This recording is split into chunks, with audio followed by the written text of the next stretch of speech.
some of the nicest people that have ever messaged me or commented on my posts or interacted with me are Palestinians.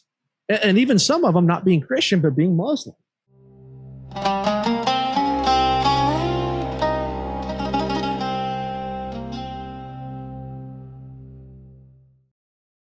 Welcome to another episode of the Olive Roots podcast. I'm your host, Chosi Ayub. Today we have somebody very interesting. He's a Christian nationalist influencer and a podcaster, Jarrod Wright. Jarrod. How's it going, man? I'm good, man. How you doing today? I'm doing great. We're battling the winter storm that's coming in through here. Yeah, man. I woke up this morning. I looked outside. I was like, okay, everything looks good. And then after the service of the church, I watched it online because the pastor made sure we don't go to church in case everything is icy. So I walk outside and I'm seeing the icicles started to form. Yeah, I mean, we're having similar here. It's like 40 degrees here, so it's not as bad as they said. Originally it was predicted we're going to get like 2 foot of snow, and I woke up this morning and we had some water outside. And I was like, well, okay. That's right. That's right. Well, Jarrod, thank you for joining us today, man. Yeah, it's a pleasure to be here, man. I'm happy you asked me to come on and just speak, have a little conversation about everything. Yeah, man. I found you on Instagram, and we have like-minded people. We are like-minded people. We see things a lot in a similar way. Probably some things not so similar, but I was like, he'll be a good person to have on my show. So let's kick this off with your identity. I would love for you to share with my audience your identity as far as where you're from, your family from, how are you raised, and where you are today. So the floor is yours. Yeah, I mean, obviously my name's Jarrod Wright. I'm born and raised in Georgia, the United States, Georgia, not the country in the Middle East. I've been here forever. I'm just a good old country boy. Honestly, this is what I grew up in. I grew up with a little bit of land, riding four-wheelers, having a good time, doing stuff outside. And, that's sort of always been my identity. I was saved at a young age. I was 6 years old when I was saved. And I've always tried to live my life for the Lord since then. I've always been a Christian. I've always been in church. My family grew up in church. I grew up in a very Southern Baptist style church, more of a traditional Baptist in that sense. And, since then, my beliefs have changed a little bit. I'm more of I don't really fall into a specific denomination anymore. The closest would probably be like a Reformed Baptist, or a term that was more common in like the 1500s. And it's kind of coming back now, Reformed Catholic or Reformed Orthodox religion. And, I still go to church. We're active in church for the most part. And, me and my wife are pretty close to the Lord, reading our Bible. And, I come from a sense of a very nationalistic point of view, to where I would consider myself a Christian nationalist, like you said before. And I think that is the most biblical and right path to take as Christians, is that we should love God first and foremost. We should want God to be the God of our nation, at the forefront of our nation. And we also love our nation, and we want to see what's best for our nation, because once we instill security within our own nation, then we can go out to other nations and help them within their own walks with Jesus and such with that. Nice. Well, let's rewind to growing up. Tell me how you grew up. So you grew up in Georgia, country boy. How was that? How was it growing in the country? And have you ever lived in a city to see the difference between the country and the city? So I grew up in the country, and truthfully, I wouldn't want nothing else but the country. People laugh. I'm like, man, I want to live 30 minutes from the closest person. I want to live way out there. I want to be away from people when I'm at home. I want to have my own land. I want to farm. I want cows and chickens and pigs. And that's what I've always wanted. I grew up on about 30 acres, and it was sort of a family compound before family compounds were, a hot topic. All of my family was there with me. My aunt, my grandparents, we had our family business there. And I've never really lived in a city per se. I've been to cities like Chattanooga and like Atlanta and Nashville and things like that. I grew up, we loved watching football. We love watching basketball. I've been to lots of Atlanta Hawks, Atlanta Falcons games. So I've spent, actually significant time in the cities, the big city, just not living there per se. It's funny. I remember some of my earliest memories are with my dad going to Falcons games. Crossing streets and figuring out how the traffic lights work and when I can go. Seeing people do dumb stuff while they're driving and things like that. And I remember even at a young age thinking, man, I do not want to live in this. I can't imagine. And it's funny. I've been blessed. My family loved to travel, especially when I was younger, and still now. And so by the time I was, 14 or 15, I'd seen most of the major cities in the United States: New York, Chicago, Boston, San Francisco. I traveled quite a bit and saw these places, and they're beautiful to see.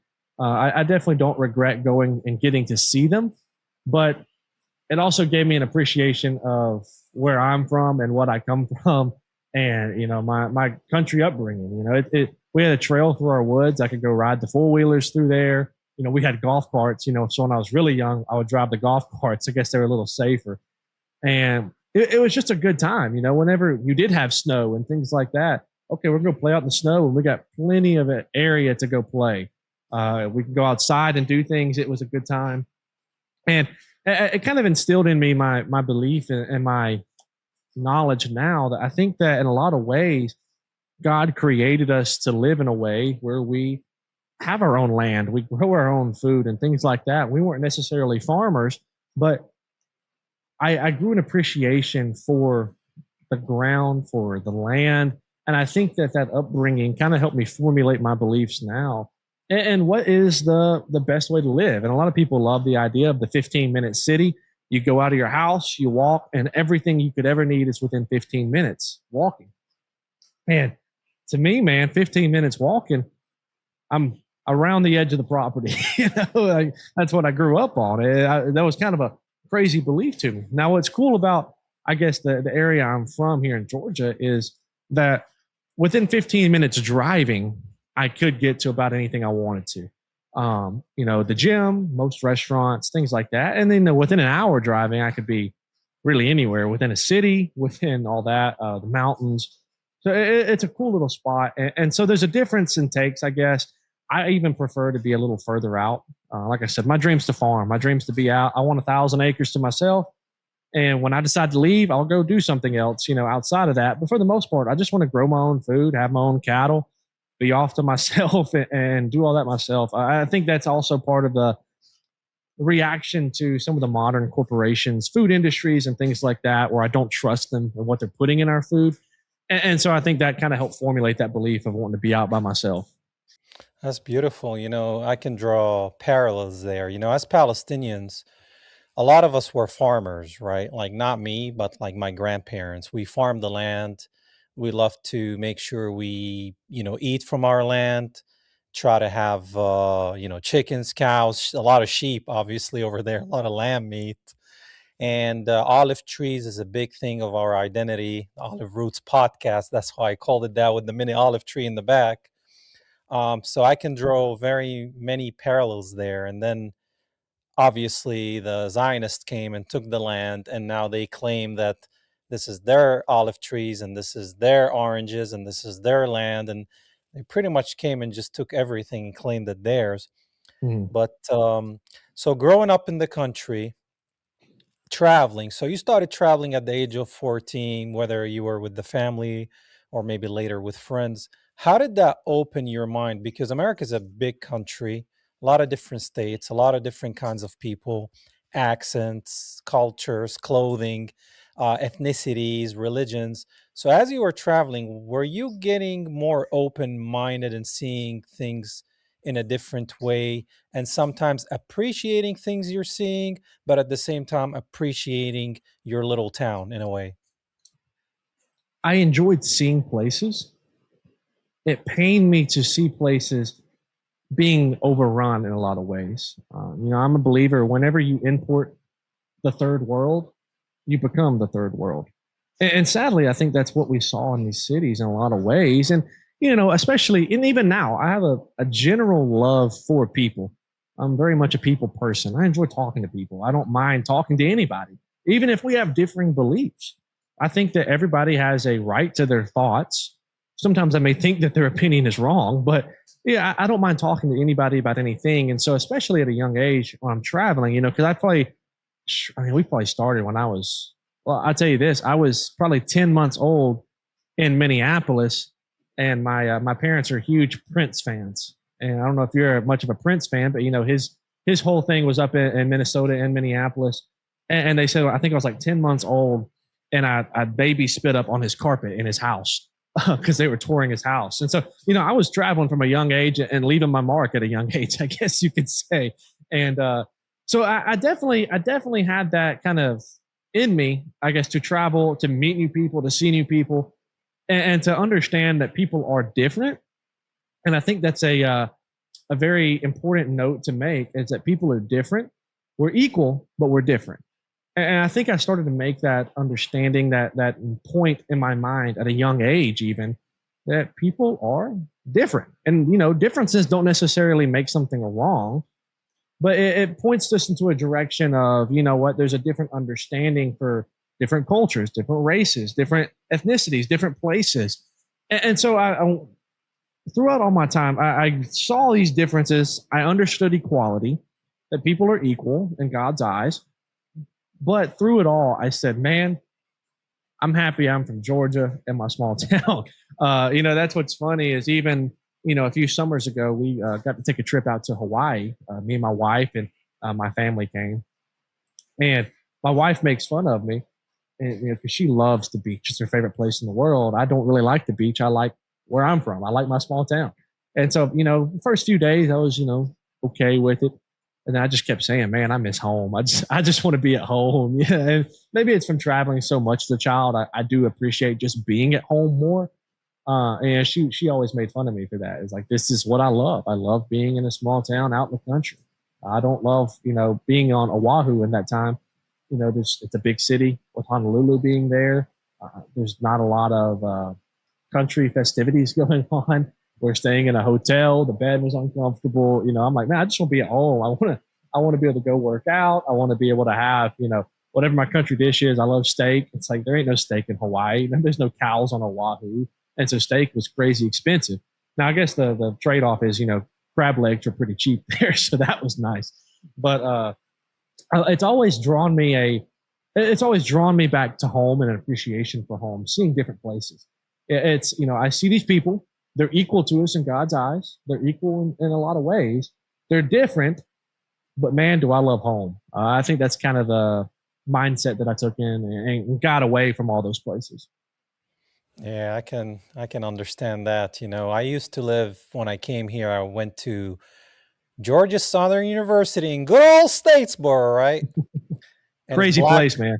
Yeah, it's black, white, and me, right? Mm. Very redneck town. A lot of hicks there. It's pretty racist down there, to be honest with you. That's my experience personally. They didn't know what I was. So they didn't know if I was mixed, if I was Mexican. They knew I was not white, I was not black, right? And a lot of white guys there, they're just like frat boys, just drunk frat boys. Confederate flags. I didn't know what that was when I came here. As an immigrant myself, when you watch TV and you see America, you think New York. And then you come down to Georgia, and ding, ding, ding, ding, ding, ding. You're like, what the heck is going on? What is this, man? Nobody looks like me. Nobody talks like me. And, in New York, you can hear different languages, see people from different backgrounds coexisting, try to make the best they can, right? Can get chaotic, but can build bonds that you never thought you would with people you thought you'll never meet. Like, did you ever think you'll be doing a podcast in 2026 with a Palestinian? What a crazy thought, man. I made the joke before, it's like, especially in the area that you went to college at, and even that I'm from, a lot of these people, and it's indirectly taught. It's not like it's almost learned in a way, and it's just sort of the basic stereotypical thing. The immediate premise is, oh my God, does that guy have a bomb on his chest? It's like, whoa, are we safe? And a lot of that stems from 9/11, which I think we probably both agree on what really happened on 9/11, and the propaganda that ensued thereafter. And it's a sad thought, really, because honestly, some of the nicest people that have ever messaged me or commented on my posts or interacted with me are Palestinians. And even some of them not being Christian, but being Muslim. And they're some of the nicest people in all reality. And that's not to say that I necessarily agree with the Muslim faith. I do think that ultimately they need to repent of a false God and turn back to Jesus Christ and the real God. But they're still nice people. They've still, Palestinian people in general are great people. I would say the vast majority of them have never had a bomb strapped to their chest, and that's the reality. And sadly, it's been a propagandized thing, especially in a lot of ways in the South. We're gonna go get them terrorists, them Middle Easterners. We have to watch out for them. And I don't really have that viewpoint. I think that we have a much larger concern when it comes to the state of Israel and their people. Yeah, I mean, America claims to bring democracy to that region of the world. And when you see how democracy looked over there, it's all to protect Israel, as I call it, and destroy Syria, Libya, Iraq, Palestine, and who's next? Lebanon. I mean, all the countries that are pretty much coexistence is a thing. Lebanon is 45% Christian. Palestine used to be 30% Christian. Now we're 1% thanks to Israel.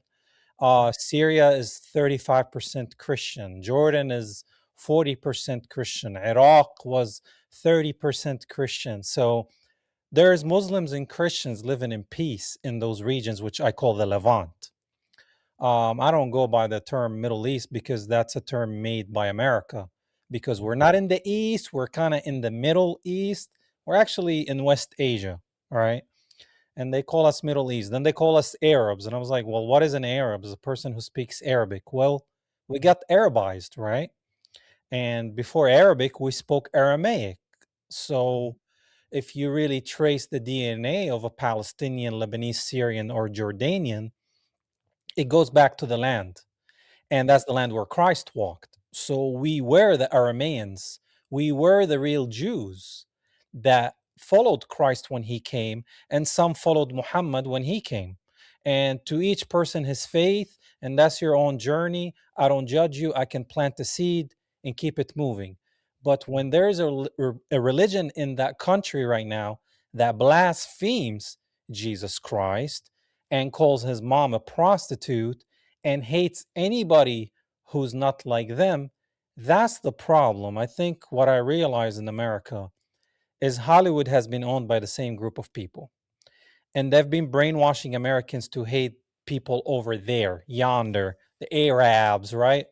The Muslim, the jihadists. And I'm like, there's Christians there too, right? And they're like, what? So they're taught that. Then September 11 happens, and we have the dancing Israelis. And then they pushed the propaganda more. They showed you footage of people celebrating something else. And they're like, oh, look, the Palestinians or the Lebanese were eating sweets when the trade centers were hit. I'll tell you my story when the trade centers were hit. I came to America 3 weeks before September 11th. I come here, I'm like, I'm Middle Eastern, I'm Arab, I'm Palestinian. People didn't understand what that is really, to be honest with you. And they were not really curious, a lot of them. They're like, oh, okay. And I'm like, okay, that's the end of the conversation. Okay. And then I'm walking to my dorm and I'm seeing people watching that TV in the lobbies, those bulk TVs with the speakers on the bottom. Remember the old TVs? And they're sitting, and I'm looking at the screen and I'm seeing people jumping, fire, smoke. And I'm like, oh, this looks like back home. Because that's what's been done to us for decades, bombing and fire and killing. And I've seen people jumping off of a building. And I'm like, what the heck is going on? I don't know nothing about the trade centers. I don't know anything about New York. I'm in Georgia. So I walked to the internet room because there was like an internet room where there's computers there that you can use or print stuff. And I'm sitting there and I'm seeing a disconnection because the white people were sitting watching the TV. 60% of them are crying. The black people were in the internet room, not want to deal with it, or looking at yahoo.com or whatever they're watching. So right there, I saw the separation of Americans. They're both American, right? And then I'm talking to this black guy that I know, and I was like, what's going on? They're like, man, the trade centers got hit. They say Bin Laden. I was like, who's that? So I don't even know what's going on. Then I walk back out, and then this white girl comes to me, and she's like, hey, Josie, can I ask you something? And I was like, yeah, sure. She's like, you're from over there, right? And I'm like, oh man, I know where this is heading. And then like she's like, do you know Bin Laden? I didn't know who this guy was. I didn't know anything about Afghanistan. I didn't know anything about nothing, bro. I didn't know much about Iraq. I just know about my country and America. That's really it. So I'm like, I don't know what's going on. Then I started the next week, I started seeing people attacking people that look like me. And none of them were Arab. Four of them were mixed black and white, three were Hispanic, two were Turkish, and one was Indian. And they were attacked on campus just because they thought they're Middle Easterns and they're terrorists, right? So I started lying. I was like, I can't say I'm Arab, I'm from there. So when people start stopping me and ask me where you're from, I'll say guess. 95% of people said South America. So I was like, okay, I'm South American. Who looks like me? I went online and realized I look Puerto Rican. So I'm like, hey, Boricua. So I became Latino, man. I learned Spanish. I dated a Puerto Rican girl, and the closest I got to in Georgia was Mexican because they don't know the difference. Yeah, true, true. So so that's kind of like what happened to me. And then eventually the racism and the stereotype, because they got brainwashed, man. It was pushed. And people buy into everything. Look what they did during COVID, right? They bought into everything. And now they're buying into this division between the left and the right and ICE. And I'm like, I step back and I look at everything for what it is. And I'm like, this is the devil's plan. Divide and conquer. God wants to unite and multiply. The devil wants to divide and conquer. So yeah, Georgia has been very interesting, man, because I didn't know nothing about Georgia before going to school here. But I made some really amazing friends. I hang out with American, blacks, whites. I met a lot of international friends, and some of them went back to their countries. Some of them became citizens. And I became a citizen in 2018, bro. It took me 17 years to become a citizen. I think that's way too much because I was a student. I got my master's, then I got the work permit, then I applied for the green card, and then I got I got an H-1B visa, worked for 5 years, got my green card, had to be good, which I've always been. I'm not trying to do no crimes, just was stupid stuff in college, drunk and whatnot. And then in 2018, I became a citizen, man. And once I became a citizen, it felt like a big weight fell off my shoulder because I'm like, well, they're going to accept me. They're going to send me home. What if they hate my people? What if, because I already knew that the Zionist state controls America somehow. And I was like, what if they don't give me and they send me back? And it's always been hard, man. So when I see people that are good people that are try to contribute to the society here in the nation and assimilate and try to be good people, and sometimes they just don't get treated the same, it irks me because I'm Palestinian, I'm Christian, and the First Amendment, you can practice any religion. So that was the whole idea. But as a Palestinian Christian in this country that speaks Arabic, I'm not trying to hurt nobody. I never was trying to hurt nobody. And even if I was Muslim, I wouldn't have wanted to hurt nobody because I lived with Muslims back home. People just want a better life. And when countries come take over your country, bomb your houses, rape your moms, and steal everything that you have, you got to go somewhere else. There's three things you can do. You can either stay there and fight. That's how you have Hamas. It's a resistance group. I don't want to do armed resistance. You can stay there and accept it and deal with it. That's what my parents are doing. They're back home and my family.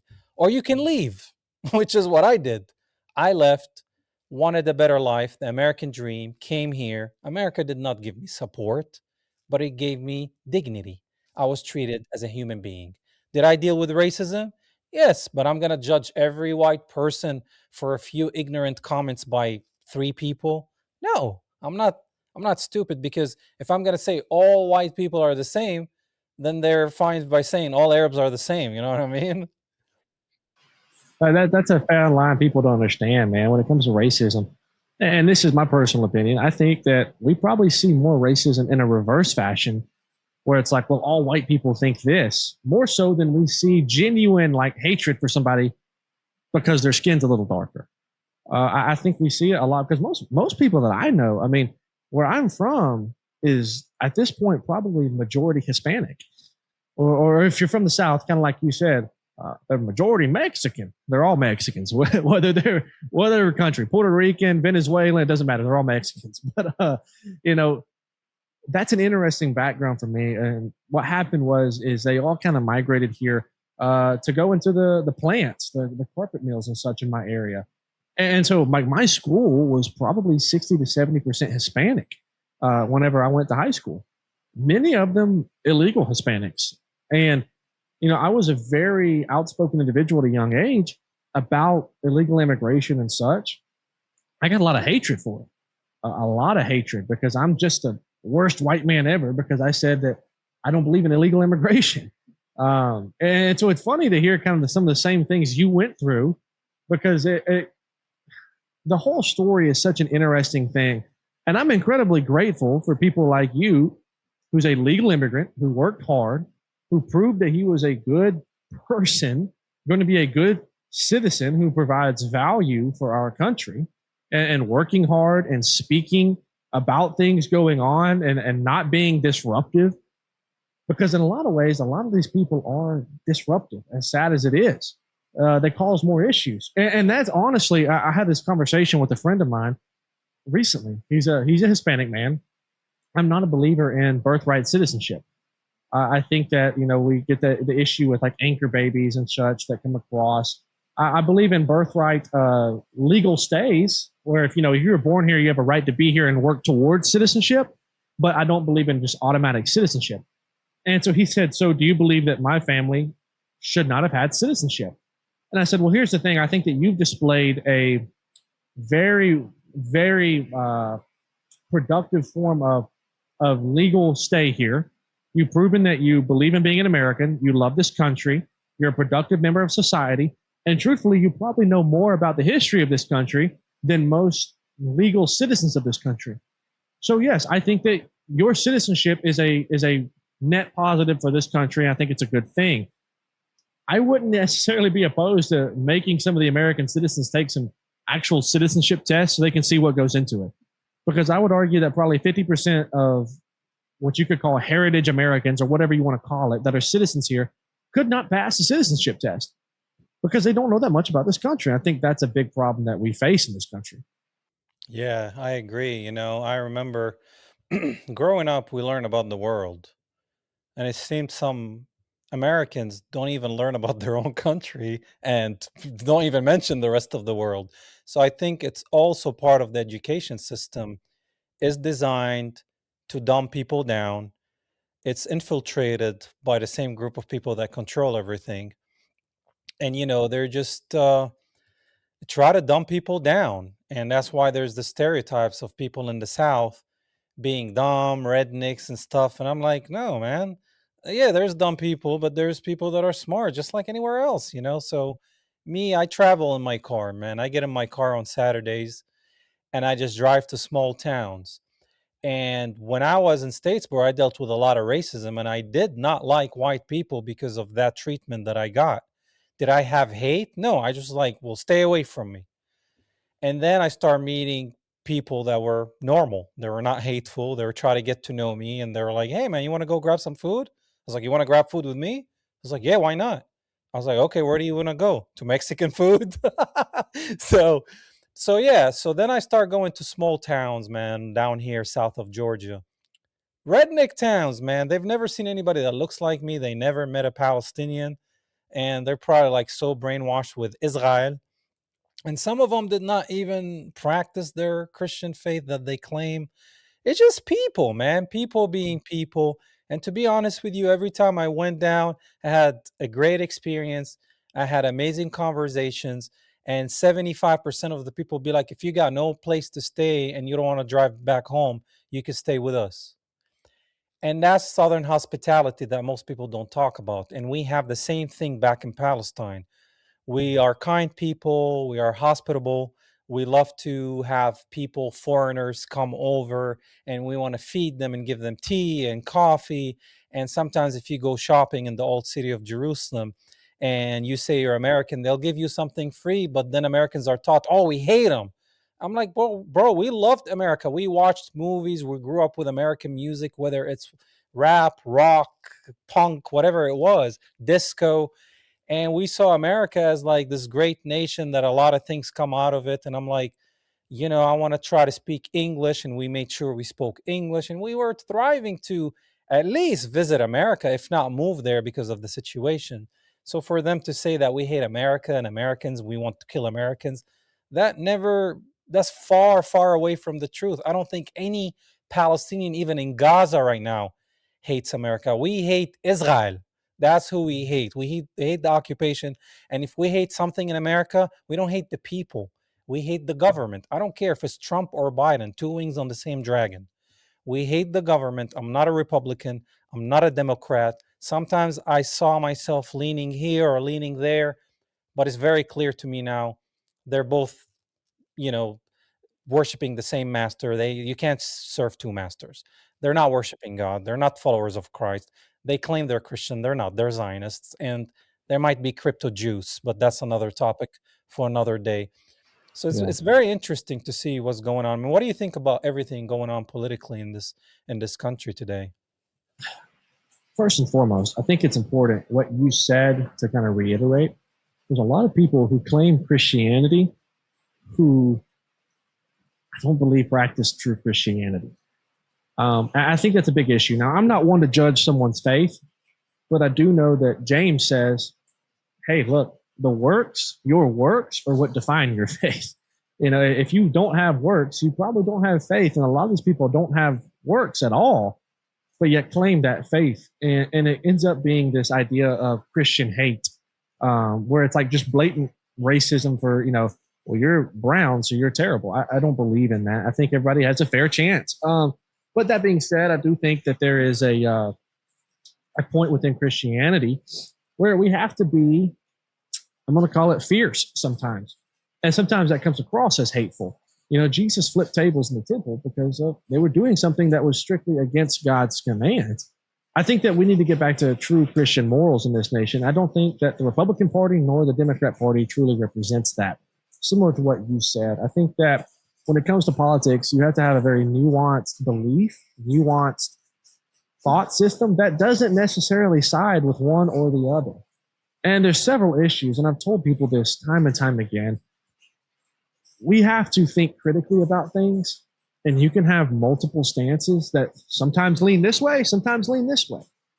And if you can't think that way, truthfully, you should probably really consider not speaking on subjects. It's like so many people are so blindly following the Republican Party or the Democrat Party that they can't apply logic to their thoughts.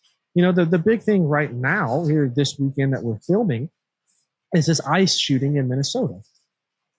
I've had lots of different takes on it. I've looked at the camera footage when it comes to that. And I think that where many people are straying so far away is that in their speaking of it, they refuse to accept that this is a tragedy no matter what belief you have. There's a human life, an American citizen who lost his life this weekend. Similar to a few weeks ago with Renee Good, there was a American citizen woman who lost her life. Now, where people may begin to disagree on this becomes, well, was it their fault? Was it not their fault? What really happened? And I think that we see a very clear-cut issue, specifically within ICE, where we see too many people are saying ICE is bad or ICE is good. And they can't be in the middle a little bit and say, well, look, in this country, I do think that we need to deport illegal aliens, they're not citizens. But perhaps ICE doesn't go about it in the best ways possible. One of the things I really don't like about their tactics are the publications of the videos that they post online, essentially antagonizing the left and trying to poke the bear a little bit. And what it does is it's made their job harder because now people are pissed off and protesting. And no matter what they do, they'll be under intense scrutiny. So therefore, when there's more protesters, there's more scrutiny. people tend to get more upset. Violence tends to be happening at a much higher rate, stemming from these videos. Well, whenever violence is happening at a higher rate, you begin acting as a federal officer in a little bit more of a scared fashion, in my opinion. You're much more aware of things happening and even hyper aware to where maybe something didn't escalate as far as you perceived it to because you are in a state of fear because of the protest happening. I think that, these situations, we start seeing very crazy things happening. I try to put myself in the shoes of everybody. In the shoes of a federal agent, would I have pulled my gun in these situations? Debatable, but you don't know what they're feeling or what they're seeing. And I'm also not on the streets with them every single day, getting yelled at and cussed at and whistles blown at me. At the same time, put myself in the shoes of the victims of these crimes. Once we see things like that, this is politics as a whole. We need to be able to step back from the situation, look at it logically, and say, okay, what really happened here? Let's put ourselves in this shoes, put ourselves in these shoes. Let's try to look at this situation. How can we avoid it? How can we learn from it? And first and foremost, we have to understand that it is a tragedy. And this is politics as a whole. It's not just this ICE situation. You have Trump do something. The Republicans tend to always side with Trump. The Democrats tend to always be against Trump.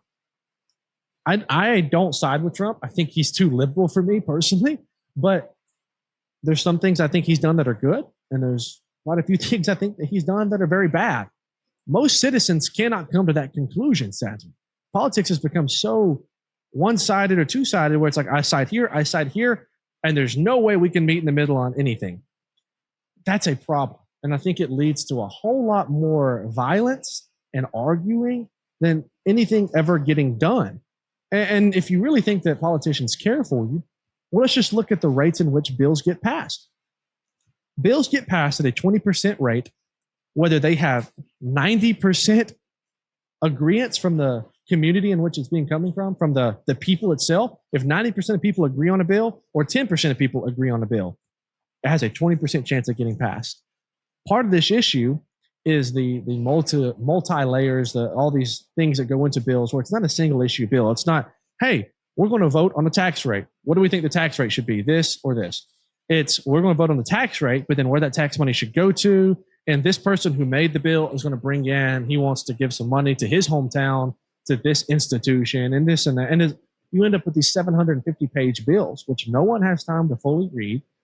And you're either considered a good guy or a bad guy, depending on how you vote. And you can't say yes to this part and no to this part. That's one of the main issues of politics. It is designed to separate us and to create a left versus right, a two-party system. And I don't think that it's beneficial for the United States or for the world, considering that we kind of are a beacon to the rest of the world and kind of control a lot of worldly politics in a lot of ways. I agree with you. Going back to ICE, the reason I don't support ICE, I'll tell you why myself. Number one, I know they're trained by IDF, by Israel. They're funded by Israel. Number two, some people might be on a power trip and they might use that badge to do more harm than some racist cops. Because I'm very close to the police department here in this area. I do Bible study with them and we're in a good relationship. And I asked the chief, I was like, what do you think about what happened to Renee? He's like, first of all, she's an American citizen. That troubles me. So they're not shooting illegal immigrants, they're shooting American citizens. He's like, number two, she's white. So supposedly white lives matter, right? All lives matter. What happened to that? He's like, number three, I understand he was in front of her. He shot her. He's like, why would he have to shoot her 3 times? This is a police chief saying, I wouldn't have shot somebody 3 times. And I can't wait to ask him about this new thing. So I'm seeing that Renee, I was like, first of all, before everybody reacts, like you said, somebody just died. An American citizen just died. I don't care what's their color, religion, gay, straight. I don't care. It's a human being. And we're all created in the image of God. So number one, somebody got killed. So that's why we need to mourn first. But we move to division. like I'm seeing right now with this guy that just got butchered. That's what it looked like to me. I watched multiple videos and there's like 8 of them on one guy. And I'm like, this guy was trying to stop him. They, you have the right to carry if you have a permit. What happened to that? Now we're anti-guns. Second Amendment. I got guns here. So he was carrying, he has a permit. They pulled it. And I think maybe when they pulled it, he got shot or somebody else shot him. And then he got shot like 9 times. And I'm like, that's an American citizen. Did he point the gun at somebody? No. So I think they're using extreme force that to the point that now people are really pissed, as you said. And I'm seeing right now Republicans jumping on the bandwagon again because their followers, some of them are megas forever, even if he jumps off a cliff. And then you have the liberals that are against, as you said, anything that has to do with Trump. So I'm seeing more and more division when we were almost united against Israel, the common enemy. So now they want to divide us, and they're recruiting IDF soldiers to be ICE members. I mean, their faces covered, and they're using very Israeli tactics. They have a new surveillance app on their phone that is created by Palantir, Israel. So there's a lot of connection there. That's why I don't support ICE. I support them grabbing illegal immigrants that are criminals and not didn't come here legally, but not like that. That is getting out of hand. And I see them using that for a civil war. Maybe that's the plan. Because if I was in that area and you come at me like that, and you're a federal agent, and I have a pistol, and I feel like you're endangering my life, and I have my buddies with me, we're all armed, guess what's going to happen? We're all going to shoot each other. And that's what's going to happen right now. Because how long can you just stand there and not do anything? And it's going to cause civil war. Then we're going to have martial law and God knows what. But I think this is all allowed to happen on purpose. Trump is compromised. He is funded by the Adelson family from Israel. They own him. He kissed the wall. Anybody that kissed the wall don't trust. They don't worship God. They don't follow Christ. They worship Satan. So that's a blasphemous wall that has nothing to do with Christ, and it's a Roman pagan wall. Jerusalem, as it stands today, is built by pagan Romans and Ottoman Muslims that are not even Arabs. Ottoman Empire Turks, they're not Arabs. So to see all this the stuff happening with ICE, it really worries me because number one, I'm not white or black.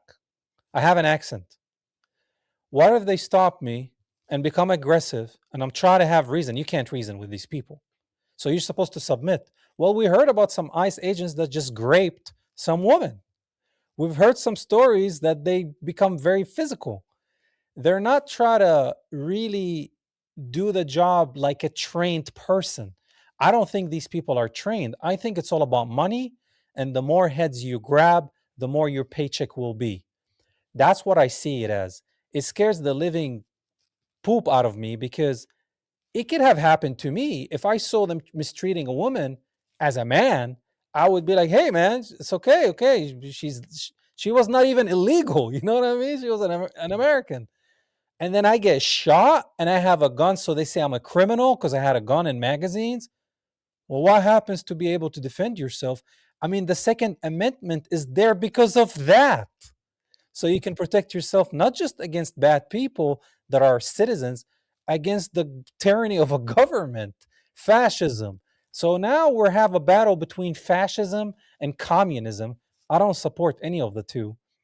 And I'm just worried where America is heading because it's collapsing from within. And these are signs of a falling empire. What do you think about all that? We're definitely in the late stages of the Republic era when it comes to America. And if you study history, you start to understand trends. And I believe it was Solomon who wrote it. Nothing is new under the sun. I believe it was in Ecclesiastes. And history repeats itself time and time again. It's cyclical. When you have a republic, you have stages of a republic. Whether that was the Roman Republic that turned into the Roman Empire, or it was the Greek Republic that fell, there's stages to it. We're in the late stage of the republic era of America. And which way it falls and the way it's looking is not favorable to me, determines a lot. And as a Christian nationalist myself, I'm a believer that sometimes freedoms are okay to give up in some ways when it instills Christian moral order in a nation. For instance, many people will defend pornography because it's freedom of speech, it's freedom of expression. I'm a big believer that that freedom is not productive for society and it should be banned. It should be gotten away with, done away with completely. Same with prostitution, things like that. You know, some people believe, well, we're free to do what we want, right? Freedom. I don't think that's a good freedom. I think that when it comes to a Christian world, we know biblically, the more freedom that the flesh has, the flesh will do evil things. Now, some freedoms are good. I believe in the freedom of speech in a sense of we should be able to speak and not be scared of getting killed for just speaking. I believe in the freedom of religion. I tend to lean towards the freedom of religion was put into the Constitution as a freedom to worship the one true God, how we delegate and within Christianity. And even if it was for all religions, I don't believe that those religions and those people were even meant to hold public office in America because this is a Christian nation. I think that sometimes we have to understand that in order to instill good laws and good morals, that we have to relinquish some freedoms. It's a constant battle. It's up and down. It's scales. When there's more freedom, to me, you see less order and morals instead of rules. It kind of goes back and forth. So when it comes to these things, I think that we need strong rules that are very Christian based. And sometimes to a lot of people, especially on the left, this appears to be fascism. You're pushing your ideologies on me. One thing I've thought about intently in a lot of ways is whenever a leader is benevolent for a country as a dictator or whatever you may feel he is, a monarch, it's good for the country and the people love him. Similar to how a business would run. When you have a business and you have a CEO at the top, yeah, he has lots of authority in a single person. He's a CEO. And if he's doing good for the company, or in this case, a nation, the people love him and they don't want him to leave. They don't want to his rule to end as CEO. They don't want to, in 4 years and 8 years, have to, vote on a new CEO every single time. And then after 8, he can't be CEO anymore. What happens then? I think it's good to have leaders at the top who, when benevolent, get to stay in order and get to continue to make rules. This is a thought that's been put out by a lot of different people, is whenever you have one person, and this is similar to marriage also, whenever you have one person who ultimately makes the decision, but then also has to 100% take responsibility for that decision, you begin to see order because they have to make a good decision. And if they don't, they get overthrown and someone else put in. And we see this within the history of biblical Israel in the Old Testament, where you had good kings and you had bad kings. And when there was good kings, there were great times. And God had lots of blessings for that nation. But whenever there's a bad king who betrayed God, who didn't honor God, the nation fell under judgment, essentially. And this is why you get the book of Judges, because there was judges of the nation, there was good and there was bad constantly. And things like that. I think that God blesses benevolent monarchs in a sense, especially whenever they honor God, whenever they want to see good things happen in the nation where people come back to God. So to kind of, try to bundle all that up into an idea, I think that sometimes rules are good and it's okay to relinquish some freedom for good rules, such as, for instance, some people say we're free to have gay people running around. I don't think that's a good rule. Whenever the line gets blurred of sexuality, typically, historically, in a cyclical fashion, like I mentioned before, we have 3 generations until that nation or that empire or that republic falls, which is where we're at. If you look at whenever this happened, we're in that 3-generation time period. I believe that, this whole gay idea, this LGBT stuff, it really became more popularized in the last decade. But it started to kind of come about, I would say probably 80s and 90s, it became more commonplace. And we're nearing that 3-generation point where the nation falls, because whenever we start allowing heinous acts in our nation, you kind of open the door. It's like an Overton window. Whenever you pull that Overton window and you stretch that box of what's allowed, and you stretch and you stretch and you stretch, in my opinion, and this idea, eventually that box snaps and everything falls, everything breaks. I think that's close to where we are as a nation. It's terrifying to me because I do love this nation. I think that the only way to get this nation back on track and save it is that we have about 5 years to make some drastic changes. I think those changes have to be first and foremost within religion and instilling true Christianity back, where people want to honor God and do what is right and not just claim Jesus. Oh, Jesus, Jesus, but they don't actually follow him. They don't actually do what he says. There's a big movement within Christianity that being gay is okay in God's eyes. The Bible does not say that. The Bible is very clear that homosexuals will not inherit the kingdom of God. If you are actively living a gay lifestyle, it's hard to say, but you're going to hell. You need to repent of your sin. And people don't like that. They don't like to hear that what you're doing is wrong. Nobody likes criticism. Nobody likes to actually be hearing, you are wrong, you need to change. Now, sometimes they just need to be flat out told. And there's this idea that Christians can love people to Christ. Sometimes you have to tell them in love, you are wrong. And because I love you and I don't want to see you go to hell, I'm going to tell you that. We need more of that within our nation in order to get ourselves back on track. So it sounds like you want Christian Sharia law. Some people have called it that. I don't think it's necessarily a bad thing. I think that whenever you look at Christians in general and Christian nations, the more Christian morals are instituted in a nation, the happier everybody is. The better things work. And I think that if we instilled that, God would have his hand of blessing on our nation once again. The hand of blessing that I think in a lot of ways was removed in 1948.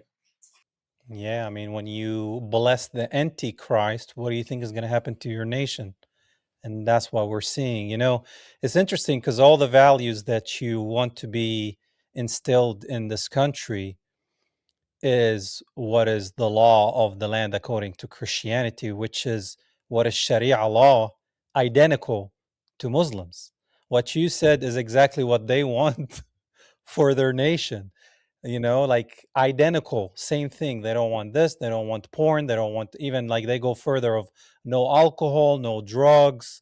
I mean, they go by their book, which I believe Christians should do the same. I mean, you look at really Christian nations like Armenia, all the stuff that we have here in the US does not exist in Armenia. Even in Russia, Russia is an Orthodox country. They don't allow LGBTQ parades. They don't allow pornography. They are just banning the Rothschild Bank recently. There's a lot of stuff, and I know some people don't know what's going on and where's Putin and Ukraine and Russia and all that. I'm talking about how the country is led. It's led in a Christian way. After the Bolsheviks destroyed Russia, it came back to a Christian nation.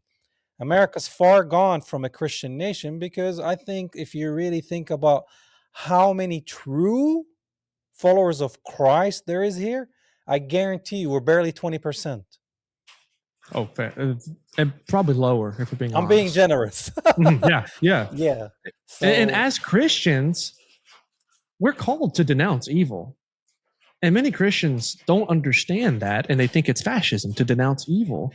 And it's not. It's true. It's good for a nation to denounce evil, to call a spade and say, no, this is evil, and I will not allow this. I truly don't believe that God is happy with many of these soft Christians sitting back and saying, well, it's okay to allow the gay parades and to allow pornography because we don't want to offend people. I think that offending people is what will push them into Christianity and into realizing what is true. Sometimes you have to offend somebody in order to get them to think about what they're doing. Yeah, but see, the problem is because these people are trying to represent Christ that are so-called Christians, but they're not followers of Christ. They're weaponizing the Bible. They're using it, misusing Christ. So when you have those people that are running this nation that are not Christians, not true Christians, it makes Christianity looks terrible. So if I'm an atheist or a Jew or a Muslim or a Hindu that was interested in Christ and Christianity, if you see that and you're like, oh my God, this is Christianity, I don't want anything to do with that. So the judgment of God is coming because those people are deterring people from following Christ because of their actions. They're the Pharisees of today's world. That's, I think, is a big problem in this country. Mhm. I agree 100%. False Christianity. And I feel like I see this quite a bit, and you might here in the Bible Belt, where there's a lot of people who claim to be Christian because everybody at some point has been to the church. You know, it's probably the same where you're at now. Everybody's been to the church. So, yeah, I know Jesus. I know who Jesus is. They claim Christianity and their actions don't back it up. And they may say one thing and not act in another. For instance, you know, a bad one. And I've fallen into this sin myself when I was at college, and you said the same, was drunkenness. You know, many of these Christians, and they proclaim Jesus Christ, and then they're drunk every weekend. And it's like, well, for people looking in, how can you be a Christian and get drunk every weekend and that be okay? But then you tell me that drunkenness is wrong. And so it's a hypocritical stance to take. And it's a similar way of what we're seeing from the very top is, you know, I personally think that Trump is a crypto Jew, kind of like what you talked about. And he claims Christ and he claims to do things honoring God because he wants to get his Christian right-wing base to vote for him. And then his actions in a lot of ways don't represent Christ.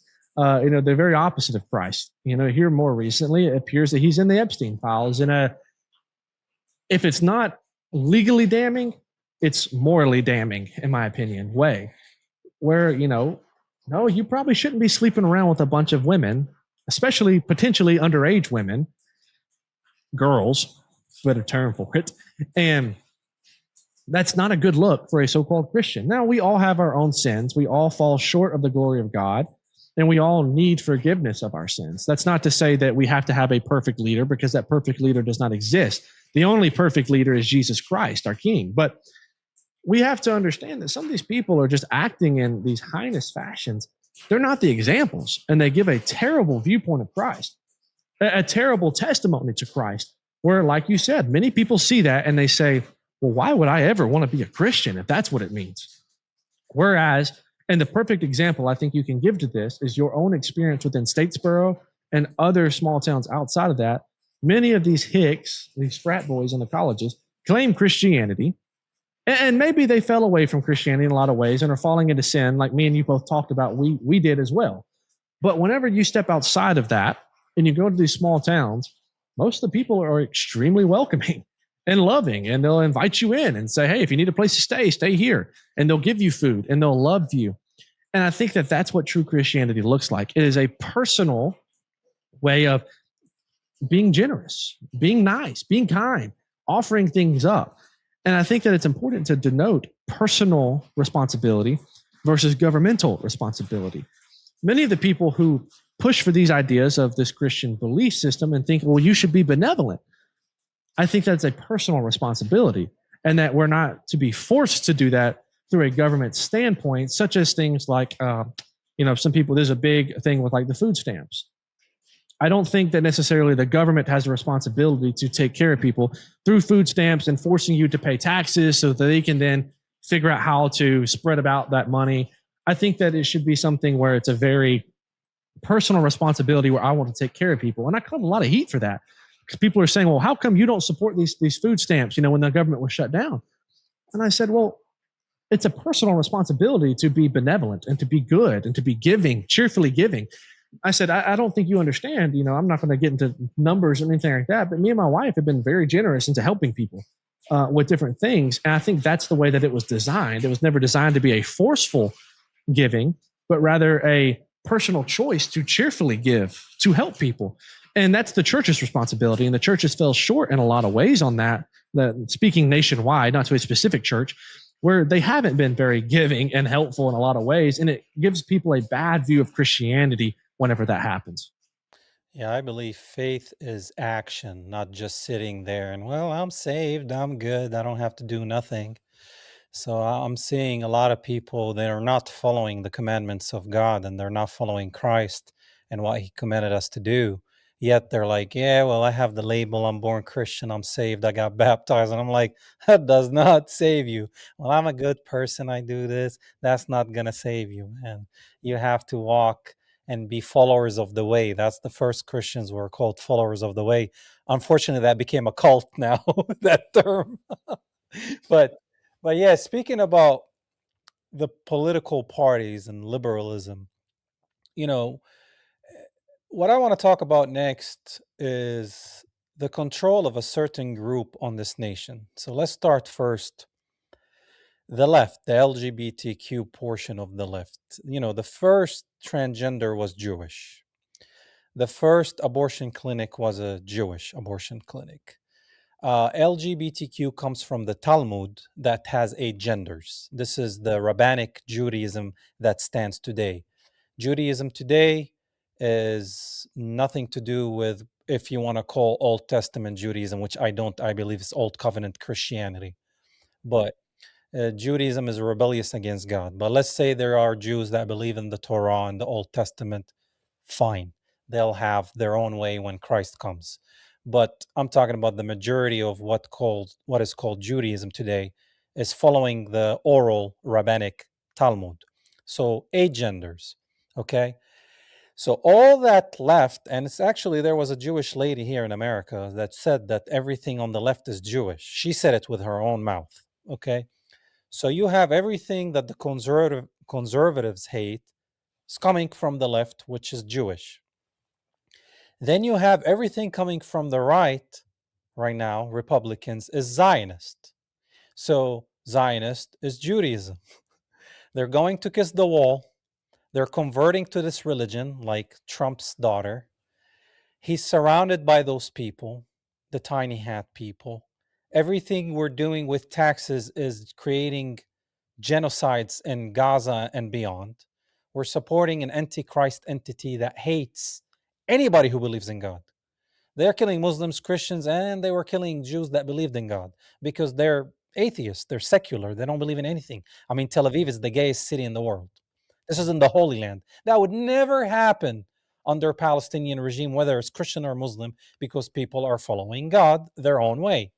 I'm not going to judge people, but when you're running around gayness, that's unholy. That's not from God. You want to do that? I love you. I don't love your sin. Repent. But so you're seeing the control of the Zionist and Judaism pretty much because that's what Zionism did. They're taking Jewish people on a ride. And I met some good Jews and I met some Zionist Jews that are terrible. But you're seeing that it's all the same. It's 2 wings of the same, dragon, and the dragon has a specific beak, obviously.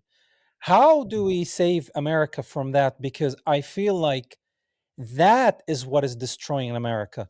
Islam is not destroying America. There's barely 2% of Muslims here, and they're coexisting. And if you go to Dearborn, there's a lot of Palestinians and Lebanese people, and they celebrated Christmas and they had, the nativity scene. I mean, we don't have that. We don't have that where I'm from. It's all lies. So the 2% that are really running everything are the Jews. They're not the Muslims. There's nobody's getting money from Qatar like Tucker, or that doesn't exist. This is all lies, propaganda. So we're seeing who's controlling everything. You're talking about the porn industry. The porn industry is owned by rabbis. OnlyFans is owned by an Israeli Jewish person that is sending money from women showing their body parts. It's funding the Israeli army. And you're seeing that the whole system has been occupied. And I believe if you remove that, there won't be war in the Middle East. America does not have to do nothing with Iran because Iran is not a threat to America. It has nothing that it wants to do with America. Actually, Iran is trying to take care of Iranian people and is suffering because of the sanctions from America, like Venezuela, Cuba, etc. So it's all coming not from America, it's all coming from the Zionist state, which is occupying the same. Your country is occupied by the same people that are occupying my birthplace, Palestine. What is the best way for us to try to wake people up, especially Christians that are worshiping the state of Israel rather than God and following Christ? They're following the Zionists and the Jews. What can we do about all this? It's a really good question. And really, my platform is built and structured in a lot of ways to speak to people nearby to me who are Christian Zionists, as you've probably seen firsthand, especially within the Protestant evangelical church in the Bible Belt. They love Israel. They love Israel. There's actually a little organization called CUFI, CUFI, Christians United for Israel, and many pastors in this area are involved in it. And I'll never forget, honestly, this is probably one of the first things that made me go, what is up with this? Is there was a church that I was in, and they had the pastor speaking, and they started beginning to speak about their dear Jewish friend who they've brought in to speak to us. And I'm sitting there in the second row, and I'm thinking, why is this guy here? Like, this guy is going to hell. I mean, this guy is literally on a path to hell because we believe there's only one way to heaven, and that's through Jesus Christ. He's very clear about that. And so I'm like, why is our church, our Christian church, allowing a Jewish person to come speak? I don't understand that. And this is a major issue. So my platform, once I woke up, was structured to speak to people from similar circumstances, from similar backgrounds to me, say, well, wait a second. What is this issue? Why is Israel such a hot topic? And why have I been taught to support Israel? And hopefully just share biblical truth and political truth and historical truth to them about the nation state, the current nation state of Israel, about how I don't think that they're biblically based whatsoever. I think that is a demon worshiping cult of people from Eastern Europe who overtook a nation that was rather peaceful and rather good for their own benefit and used lies and skewed the Bible to do so. And whenever, similar to what we said before, whenever you look at the fruits of these people, what does that fruit speak? Like you said, pornography, abortion clinics, transgenderism, all these things have derived from Israeli control and from rabbinic Judaism. I mean, ultimately, I think that's a major issue that people need to wake up from. And similar to what you said about two wings of the same bird, I think that one of the reasons Israel is so different from any other nation is that it is the only Jewish nation. Like, even Jews in America look to Israel as like a homeland. Jews in China, if there are any, look to Israel as a homeland. And almost like they have some sort of like citizenship there, even though they've never been potentially. And so it causes issues whenever you have American citizens who are Jews who pledge allegiance to this nation state of Israel more than they do their own home country. And what we've seen within that is you have left-wing Jews who push things like abortion and gayness and transgenderism. They push those things hard. And you have right-wing Jews or crypto Jews or Zionists or all the different terms who believe in the nation state of Israel above all else, and they love it and they push it and they want to send money to it. And though politically they may disagree about what should happen in America, those two groups will unite in support for Israel every single time. And so they work together very, very well. One of my favorite quotes is that an organized minority will always beat an unorganized majority. And that's what we see time and time again within this Jewish people, is though they may differ in political beliefs and in what they push and what their agenda is, their primary agenda above all else is protection for the nation state of Israel. We have to wake people up to that. And part of it is just speaking it. I would have never, ever woke up to these things unless I didn't just hear it on Instagram, honestly. And I started doing my own research and said, wait a second, this is crazy. And it's through biblical teaching. The Bible is very clear. Many of these Zionists, Ted Cruz, pretty famously on Tucker Carlson's podcast, began quoting, well, he actually didn't quote it because he didn't know the scripture, but Genesis 12:3, where God says to Abraham, I will bless those who bless thee and I will curse those who curse thee. And people say, well, look, we have to bless Israel. We have to bless Israel. Look at this verse. And then you go, well, let's just look at this in the New Testament. Let's look at how it was addressed and things like that. And you see, this was God speaking directly to Abraham and his descendants. This was never actually speaking to a nation of Israel, though his descendants at one point turned into the nation of Israel in the Old Testament. Looking into the New Testament, you look in Romans 9, you look in Colossians 3 and Ephesians 3, all over the New Testament, it says that Christians are children of the promise, that we are descendants of Abraham through our faith, And we see this analogy of a vine. And on that vine, you are either grafted in or you're cut off, depending on your faith in Jesus Christ. Now, the gospel was directed to the Jews first because that vine ran through them first. But the Bible is very clear. If you do not accept Jesus Christ, you are cut off from that vine, and you cannot have access into God's kingdom unless you accept Jesus Christ. And at that point, you'll be put back on the vine, just like the Gentiles, which would be me, but I guess not necessarily your lineage, were grafted into that vine. And grafting in, you essentially become one with it. For those who aren't familiar with how the plants work, you graft it in, you kind of tie it up on there, and they will literally grow into one another and become one together. It's not like an adopting in. It is, no, you are truly one with that vine. Telling Christians this, they begin to say, wait a second, and they begin thinking, because any Christian who's read their Bible and who is open-minded in any way is going to say, that's a good point. And the one that I like to hammer home the point with is 1 John 2:23, where it says, he who rejects the Son cannot have the Father. If you reject Jesus Christ, you cannot serve the one true Lord, because like you said, Judaism in the Old Testament is really Old Testament Christianity, Old Covenant Christianity. And we're part of New Covenant Christianity now. These Jewish people do not worship the same God as us. That's, I think, the biggest falsehood that gets pushed to make people think that we're somehow aligned. You know, and in the same fashion, people say, well, Allah is a different God. That's why, Muslims are bad. I do believe Allah is a different God. I think he's a little g God. But I've noticed the intense division that it created by saying, no, that's a different God. That's a different God. That's part of the reason why Christians do not unite with Muslims at all. They think that all Muslims are bad, no matter what. But when it comes to Judaism, it's a completely different story. They say, oh, no, it's the same God. It's the same God. It's just different time periods, and they're going to, make themselves right with God. And when the time comes, and dispensationalism, I cannot get behind that anymore, because the Bible speaks very clearly against it.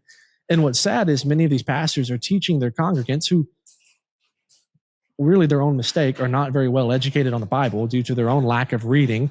Similar to what we said before, these Christians' actions are not very well. We're called to study the Bible and study the Word and grow closer to God. The pastors lead them into a false belief and into a false system of ideas, many times because the pastor was indoctrinated in that and he didn't even understand it. And you have to show them scriptures. That's the most important thing. Once you present scripture to them, they'll say, at least think about it, in my opinion. Everyone I've said and talked to and I presented scripture to has at least thought about it and tried to come up with a rebuttal for it. Many of which, have no answer whatsoever. Some try to come back with different ideas. I think that's the first spot we have to be at, though. We have to get the evangelical church on our side, and we have to unite the evangelical church, the Orthodox Church, and the Catholic Church. We have to bring the three major branches of Christianity together: Protestantism, Catholic, Orthodox, together, and work towards one common goal. Because separated, we're fighting each other. Together, the Catholics and the Orthodox are pretty unanimously against the state of Israel in a lot of ways, but the Protestant church is what's most well known in America, and therefore, America becomes a Zionist-controlled area, in my opinion. Yeah. It's interesting because the plan of that entity, and they say it in their synagogues, is for Christians and Muslims to kill each other so they can rule the world. Now, Allah means God in Arabic. That's all that it is. Like we say Allah as Christians, right? It's just like you saying the word God. That's all that it means. So when they say we worship Allah, it's like you saying we worship God. I'm like, okay, it's God, right? So now, as far as what they believe and whatnot, that's different. But Muslims are not against Jesus. That's one thing I want Christians to know. To Muslims, Jesus is the prophet. Jesus is the Messiah. He's not the Son of God, but he's the Messiah. So they're not anti-Christ in that way. They have Jesus, they're just not following him. They're focusing on Muhammad, their prophet. So now Jews deny Jesus as the Messiah and blaspheme him. A Muslim will never blaspheme Jesus Christ, and I've seen Muslims defend Jesus more than Christians do, which is ironic, right? Sad, honestly. Yeah. So I think, which might sound like weird to you, but I think there has to be maybe a temporary collaboration between people that believe in Jesus, which are Muslims and Christians, regardless of the differences, to eliminate the common enemy so we can have peace, so Muslims can have peace in the Middle East and Christians can have peace in the Western world. I would agree. I think there has to be some collaboration of a lot of people in general. There was a really good take recently. I believe it was on Jake Shill's podcast with Dan Bilzerian, and they were laughing and they said, we in some capacity, the right and the left are going to have to unite, and Christians and even non-Christians to some extent against this nation of Israel and this travesty that's going on, to put it away. And then we can start addressing other issues. But one of the things they laughed about was, we need to unite with the left. And they said, well, let's draw a line. The people on the left who don't believe that you can just be transgender because you decided to be, as long as you don't believe in like transgenders, we'll unite with you. We'll make this thing work. There's a certain point where you get kind of crazy out there on the left, but there has to be some form of uniting against the common evil. The common evil in this day and time period is Israel, the nation of Israel. Really what I would call Palestine, and most people would. This false nation that calls themselves Israel needs to be, in my opinion, completely obliterated. It doesn't need to exist anymore. That land needs to go back to the Palestinian people, and the people within the Israeli government should be tried and convicted. Specifically, Bibi Netanyahu, I think he needs to be tried on the war crimes that he's already been, accused of and charged with. He needs to be put in prison for. And they need to completely get rid of that state over there. And then I think we'd start to see a whole lot of peace going on. Henry Ford said it. He said, if you could isolate the 100 richest Jews in the world, there would be no more wars. Kind of makes sense. There's a lot of peace that happens whenever you don't have people funding both sides so they can make profits in the end. And that's historically what they've been known to do. I agree. I always say make Israel Palestine again, because before 1948, you never hear about Islamic extremists, right? That was not even a thing. People were just living side by side. Even Jews in Palestine were living with Muslims and Christians. And then you see since 1948, groups like ISIS, created by Israel, Al-Qaeda, Al-Qaeda, created by America, Taliban, funded by America. Now we have a head shopper who's the president of Syria shaking hands with Trump because, Assad is bad. Saddam Hussein is bad. Then Christians get slaughtered after they get rid of Saddam Hussein. They get slaughtered, Assyrians in Iraq. Lebanon. Libya. Gaddafi goes. Now there's slavery in Libya. And Mujahideen and all these groups that come. I never knew these groups exist. And they're killing Muslims. They're not just killing Christians and other Druze and whatnot. They're killing. Their most target is Muslims. So you can't tell me that these groups represent Islam, just like you can't tell me the KKK represents white Christians. No, they're just lunatics. You know what I mean? There's extremism in every point of view.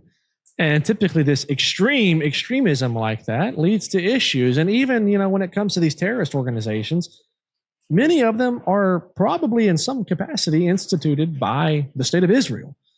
You even look at Osama bin Laden. There's many reports that say that he worked for the CIA when was an American citizen who was, colored more like yourself and kind of looked like he was Middle Eastern. And he worked for the CIA and for Mossad. And they said, we're going to change your name and move you to Israel, to the Middle East. And you're going to have all the riches in the world. And then, in my opinion, they kind of pinned this whole thing on him and then went and killed him so they could celebrate it. I think that this was just a dude who was cooperating with what he was told to do.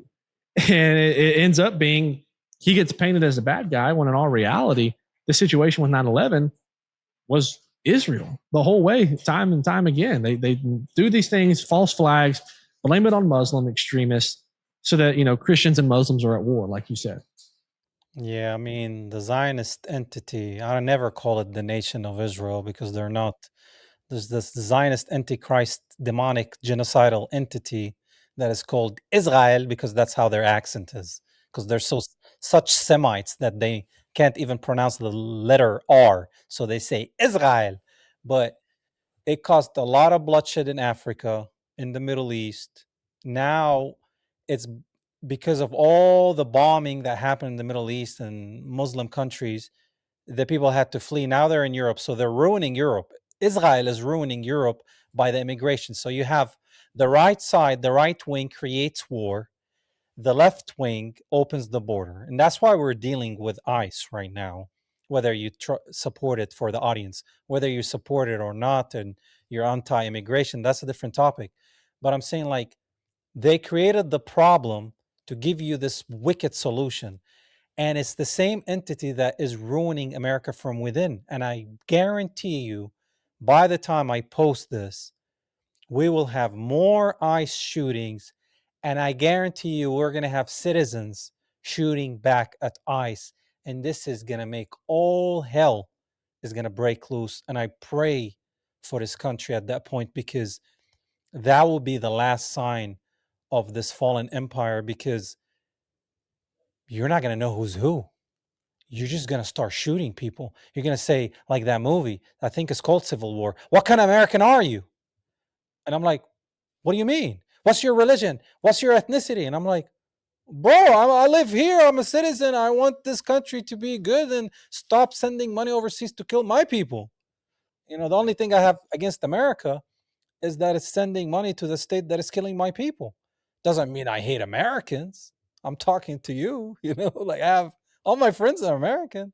It's just the government, man. I hate governments. I don't hate, like, even the Israeli people. There are people that are good people that don't support their government and want peace with the Palestinians. I'm willing to live with those people. But the other genocidal maniacs, no, go back to Khazaria, where you came from in Eastern Europe. I don't want you there. So hopefully we'll see a free Palestine, and most importantly, a free America. Mm-hmm. No, Because I agree. It's scary, man. It's scary what's happening. I agree. And I think one of the biggest problems that we're seeing, I'm curious your stance on this, is I think that one of the biggest, what you could call anti-Semitic movements right now is on Instagram, where Instagram has allowed a lot of, really, if you want to call it, whatever word you want to use, anti-Jewish content, which is curious considering who owns it, and Mark Zuckerberg. And what my personal theory is that Instagram is allowing this in order to paint people as crazy in a lot of ways, because I think we're seeing a very large influx of what I would call low IQ anti-Semitism, where it's everything is the Jews no matter what. And, in some ways, I agree with a lot of those, but then you have some people that just take it so far overboard. And I think it's where they are trying to paint these pictures of, well, look at these people, look at what they actually believe, to the point, just to extreme points. And what I would like to see is people say, hey, look, let's actually have a common sense talk about the Jewish state that has overtaken your area in Palestine. And whenever you start just pushing these weird beliefs, like I've seen some of the craziest ones, man. I don't even know any off the top of my head. And I look at them and I'm like, what? And even to the point where, some people believe these shootings in Minneapolis were 100% like Jewish organized. Like it was meant to happen. Like the Jewish state planned this specific thing to happen. And I'm like, okay, listen, guys, I think we're going way too far here. I think that we're taking this too far. Yes, I think that ICE agents have trained with the IDF. From my understanding, I believe they've also trained with several other Middle Eastern, or should I say, Western Europe, or I'm sorry, Western Asian countries, and their special forces and such. I think that there is something to be said. Potentially, these guys are working with IDF soldiers in some ways, but that doesn't necessarily mean that Israel handpicked this guy to be shot by these soldiers. Whereas many people think it's just some crazy false flag that's been orchestrated and planned. And I'm like, whoa, we got to be careful here. I think there's a line that we can't cross, because then you begin painting people as crazy whenever they do say it's the boy who cried wolf is what it is, whenever there is a real threat. And so I want to see people wake up to the idea without going too crazy. And I'm curious if Mark Zuckerberg is allowing things to be posted so that others view our somewhat, I would consider it, normal stance as grouped in with the radicals. The people who make extreme cases, like we said, extremists on any end tend to end up with some crazy beliefs, whether that's extreme Muslims or that's extreme Christians. And put in the parentheses really around both of them, because most of the extremists are not who they say they are in all reality. I think that that's a problem that we're going to see face. I think that it's going to come about very heavily in the coming weeks. And I'm praying for America in a sense that we don't fall apart. It's felt like we're on the brink of civil war for the better half of 6 years now, and it's worrisome to see happening before your eyes because you don't know what's going to happen, to the point where it's almost worrisome to even leave your house. Which is why it's good to have a house on 1,000 acres where you don't have to leave, right? But it is worrisome for a lot of people in this time period, and I would ask for your followers, for my followers, for everybody to step back from these situations, turn to God, pray for this nation, pray diligently for this nation, pray for our own safety, and pray that God truly does wake people up and bring his hand of blessing over this nation so that we can get back to peaceful times. I agree, man. I agree. I used to live in the city, and during the pandemic, that's when I moved further south to get away from the city because people start losing their mind and nobody was thinking, everybody was reacting. And I feel like we're in that phase as well now. Different situation, but same product, reaction. And it's not looking good, and nobody wants to talk, and everybody's just reacting, being emotional. And that always ends up not good for any side. So, yeah, man, I've been praying, but I feel like part of what you said about Instagram allowing all this anti-Jewishness or whatever, whether it's petty or real, which it's always the Jews. No, but yeah. So maybe this might be a stretch, but maybe there's two sides of this side. The first side is they're allowing this to happen so they can use anti-Semitism to force rules and eliminate our First Amendment. At the same time, the second side of the coin, they will scare the heck out of Jews around the world that the only place that they can feel safe is to go back to occupied Palestine, also known as Israel, so they can fulfill the man prophecies, not God prophecies. They're fake Zionist dispensationalist prophecies that the Jews have to go to the motherland and 2/3 of them will be killed and a third will convert. And then the rapture comes and all that weird stuff that I don't believe in any of that. That's not the biblical way of how it goes down. But maybe they're just forcing that, and they're looking at Islam eschatology, which which has things about the Jews being killed when they go back to the land. So it corresponds to the Christian, you know, Christian, I between parentheses, idea, Zionist. And then it also works with the Zionist Jews, which are waiting for their Messiah, which is our Antichrist, and the Muslims' Antichrist, so they can rule us and we can be their goyim and their slaves. So maybe they're trying to push hands God and force, they think they can force Jesus to come back or the Antichrist or whatever. Maybe that's also part of it. I mean, I might be crazy, but maybe they're allowing all that to scare the heck out of the Jews. Now you have Israelis around Argentina burning Patagonia. They're in Thailand causing havoc, getting kicked out. They're getting kicked out of every place they're going, just like they did for 109, 110 times in the past. So the only place they're going to feel safe with, which they're not, is an occupied Palestine, which is their project is not working. Israelis are not safe because everybody hates them around them. So, do you think maybe that's a plan that we can't see, but maybe that's the plan all along? I think potentially that there is some sort of, I do think there is a plan in general in some capacity. And the sentiment that I've had of recent is I think that what we're seeing of what I would call really a nationwide eye opening in a lot of ways of anti Semitic beliefs is that they weren't necessarily ready for that part. And so, ultimately, I think we both agree the ultimate plan is for greater Israel to happen and for them to occupy a very large amount of area over there and to become a worldwide superpower. And I think that that plan had a course it was traveling in which it didn't account for a lot of people waking up to what's going on and speaking out about it and raising concern about it. I think that they thought that their plan would somewhat easily coast by and that all they had to do was, bomb the surrounding areas and get the United States to bomb Iran and do, its own actions, military actions in that area.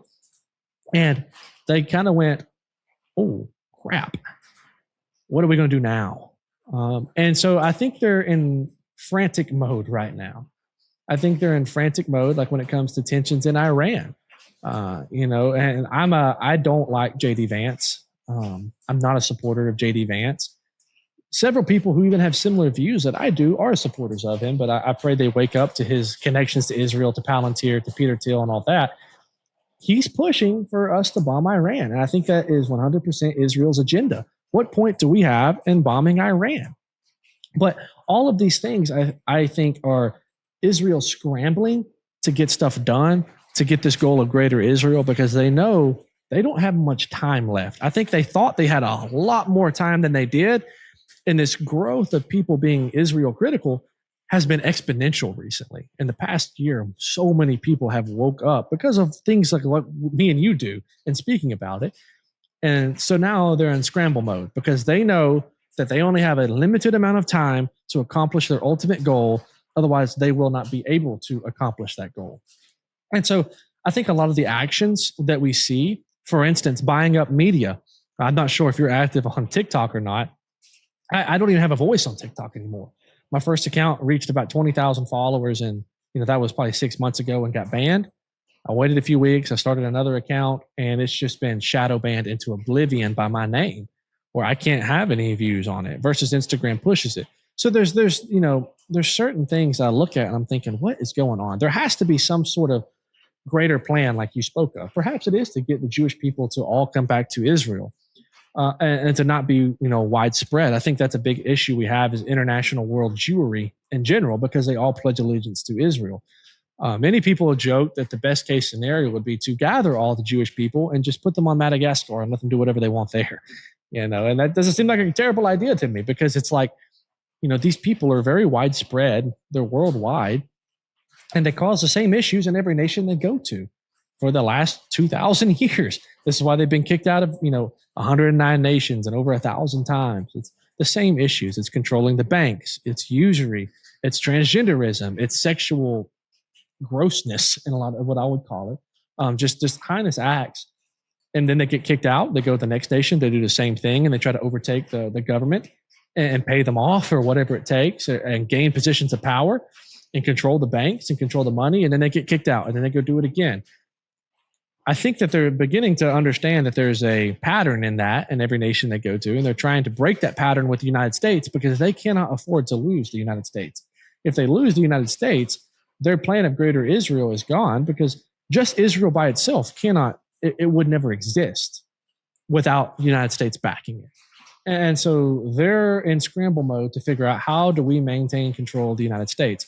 One of those ways is to distract people from the problem that is theirself, which is by creating this left versus right battle that we see.